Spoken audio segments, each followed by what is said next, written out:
afternoon to you, and I'm very honored to be here among important musicologists, ethnomusicologists, and professors.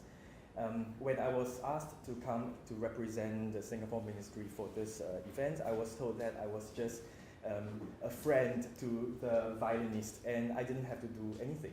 And so I said, yes, a nice trip to Bangkok would be nice. It is far shocking. And then I realized it was I have to do something related to Singaporean folk song in terms of this traditional aspect of local culture. And this was very worrying to me, and I'm incredibly nervous right now for a few reasons. My professors, my dean from my university is here, and of course it's in the presence of very esteemed professionals. And they call us music experts, but you know, I'm really just here to learn from all of you.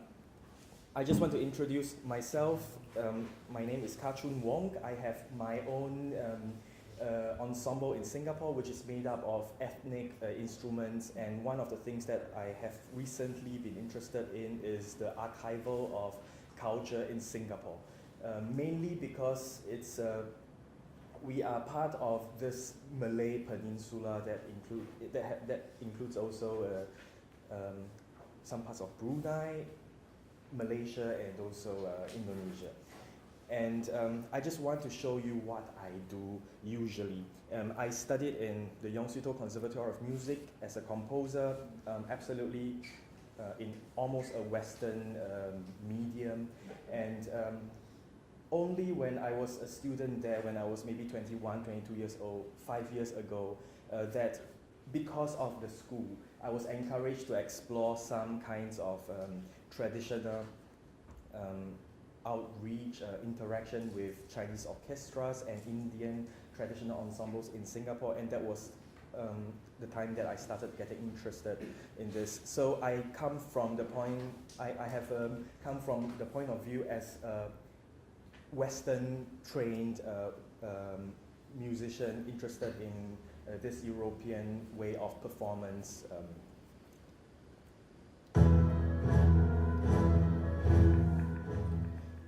And so what you see is something that I've been trained to do. We are expressive in what Professor Lenski was talking about. It's about Western music is about the expression of individual artists.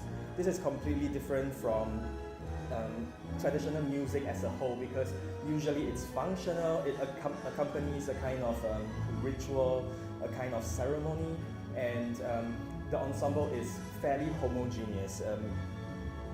Expression goes together, it goes loud and soft, there's call and response, but it's a very homogeneous kind of relationship. And this is something that I've been interested in because we are, this is quite different, this individual emotional outburst, this expression of an artist in the Western context versus a very traditional kind of interaction. So, go on to the next one. This is the title of the folk song that I would like to present. In Singapore, folk songs that are very popular are usually Bengkangwan Solo, which is not Singaporean, Chan Mali Chan, which is also not Singaporean. We have a place in Singapore called Geylang, and there is a piece of music called Geylang Si Paku Geylang, which is also not representative of this district in Singapore, not from Singapore. So one of the things that interested me was that there was a song composed by a Singaporean in a way, and this is the title of the song. I would like to boldly just have a statement that says defining tradition through time or across time. And this is a question that I have been always asking myself in the last few years. What is a folk song? And this is a very academic kind of definition. It says that it's a song where the music and text have been handed down by oral tradition among the common people. And we see this in all the time here. The ensemble performed last night without music, and this is gamelan performs without notes, without physical music, and this is something that is in a way missing from my own country, because it's not so much missing, but more of that we are now in a unique situation where we are sharing our culture. Our history was really shared among the Malay Peninsula 200 as close to 100 years ago. And so there is another definition which is a little bit broader. It says that a folk song could be a modern song which employs or reflects the folk idiom. And this definition comes from my personal experience of this dilemma of a young country, which I've just mentioned. I would like to play for you now this song, Guring Tam Jiwa, which is a Malay word. It means poetry of the soul. It's set to poetic lyrics. A husband sings to his wife, telling how special she is and everything about the relationship. It's a very romantic song, like a Philippines in a way, but this is quite different.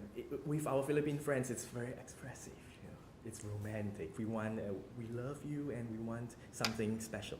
But with this song, with Malay folk songs, it's more of saying that we should be together. When we are together, it's very difficult, but we will go through this. Nothing in the text would mention love, that I love you, that we would be together for eternity. No such flamboyant words. It's very, very subdued and subtle.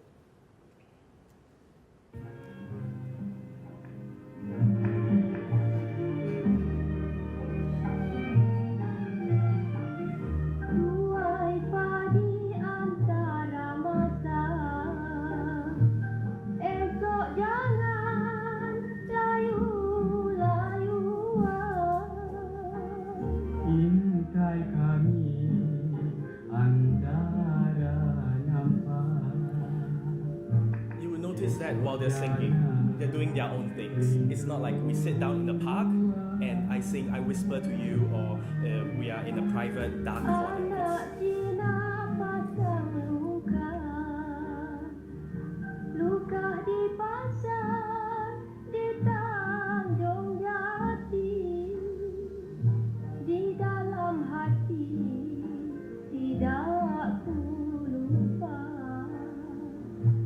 Bagai rambut bersimpul mati, batang selasih permainan budak, daun selasih dimakan kuda, bercerai kasih talak tiada. 1000 tahun kembali juga. Burung merpati terbang 1000, hinggap seekor di tengah laman. Hendak mati di ujung kuku. Hendak berkubur di tapak tangan. Kalau tuan mudik dahulu. This is the first time they're singing together.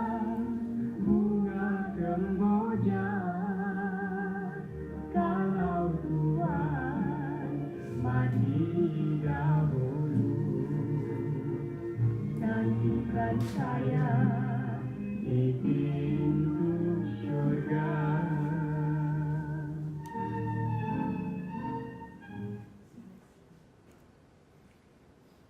Okay, so what you saw just now was taken from an actual movie. So essentially, this song is a movie theme song. It's composed by Park Wan Lee Yazid. And this was composed in 1965. This was an important year for Singapore because it's the year of independence, the year that we were born as a country. Wan Lee Yazid was born in Sumatra. He studied music. During World War II, he was a teacher, and after the war, he came to Singapore. And this was significant that he was then appointed music director of the Cathay Curries company. It's Cathay. And what he was in charge of was writing film music for the booming Malay film industry, which also included, for example, composers like P. Ramlee, Zubir Syed, who wrote the national anthem of Singapore. And what we heard just now, Gurindam Jiwa, is the title of the movie itself. This is all downloaded from YouTube, so if you like, you could watch the movie. No translations yet. And the name of the song. Gurindam Jiwa is really taken from an Asli style. An Asli is a kind of Malay folk rhythm. There are 4 kinds of Malay folk rhythms that we know. The Asli and the Inang were the very traditional ones. These were dance rhythms. And then they were discovered before the Portuguese colonized Malaysia. So Malaya. So this was the very traditional, homogeneous and indigenous kinds of dance pattern. So what we heard just now was that the music began with an anacrusis. This is the only type of Malay dance that always begins not on the beat, but before the beat. Always in 4/4, always around 60 beats per minute, and always depicting grace, elegance, not flamboyant, and peaceful. And the text comes from pantuns, which is poems they tell of love and sorrow. So this is actually, this song would almost quite often be performed at weddings, accompanied by dance, or the music accompanies the dance. It's functional. Rarely would it be performed by itself in a performance, in a concert space, unless it's a kind of karaoke competition, a song singing competition, and maybe they do it on TV.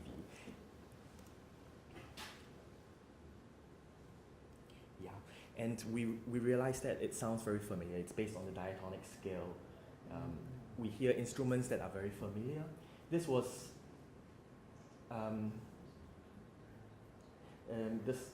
this was not developed. This was developed before the 16th century. There's a mistake there, and it combines local and foreign instruments, which usually included the harmonium or the accordion, violin, the gambus, the oud, and a very important instrument would be the rebana, a low-pitched drum that would be used, would be very important to provide the rhythm for each dance. So all the 4 dances that I've mentioned have its own characteristic rhythms. Before I show you the next video, I just wanted to introduce the Asian Contemporary Ensemble, which is made up of 4 core musicians: tabla from the Indian culture, accordion, which is coming from this Malay kind of system, the dizi, the Chinese flute, and the toy piano / keyboard. We wanted really to perform this music on toy piano only, but we realized that we needed bass instruments. So for the purpose of functionality, we had performed this work on an electric keyboard. In addition, we invited 2 guest musicians who are experts on this Malay traditional music, and they perform on the rebana and the gambus violin.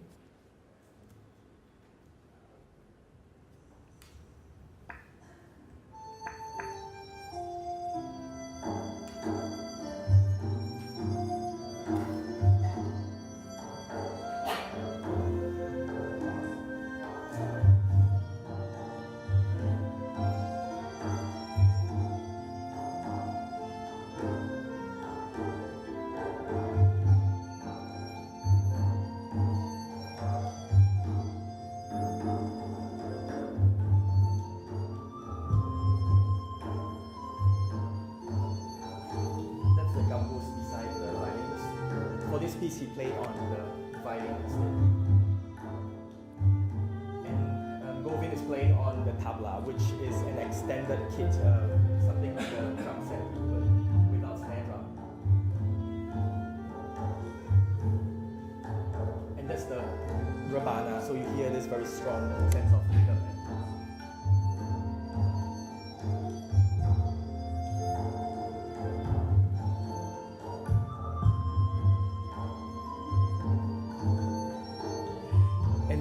It's very interesting because our flute player plays on the Chinese flute, which is sort of a kind of substitute for the suling or a kind of Malay flute.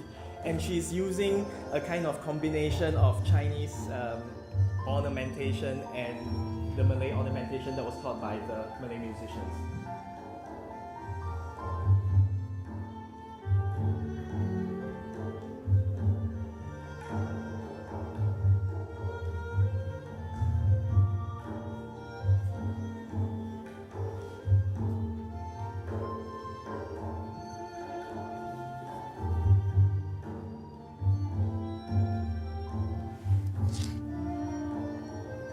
In this ensemble, you'll notice that the two percussionists were playing without music. And during rehearsals, they were very, very strongly encouraging everyone to memorize the music, which was not quite possible, but we're working towards that for future performances.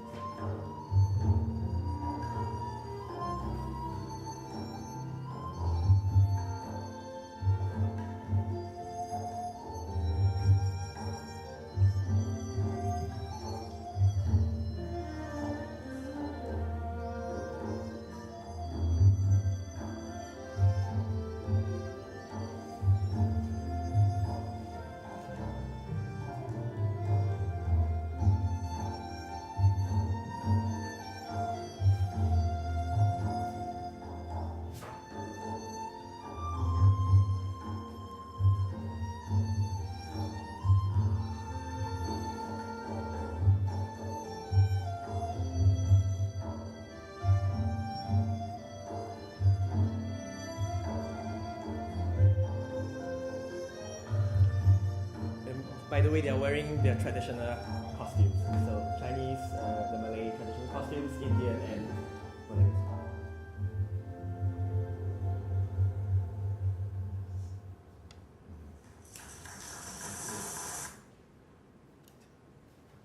So that's all I have.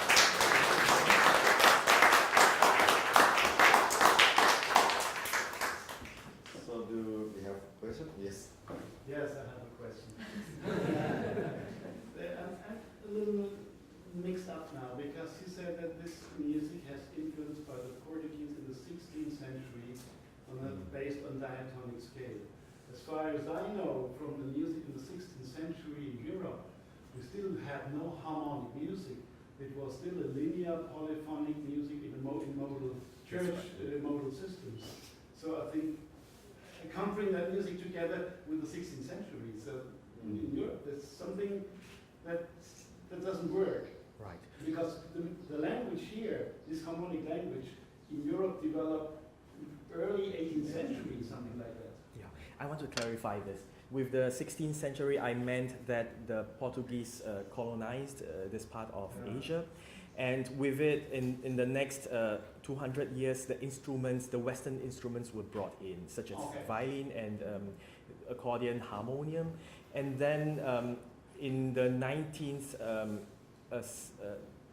1800s, this was when the British came also to Asia. This was the time when this Western harmony was brought over, and then the dances were created almost at that time. So, yeah. That's fine. Is any other questions? It's an intriguing general one for the room, possibly incredibly naive. One of the other points you made was that the rhythm predates the colonization, if you like.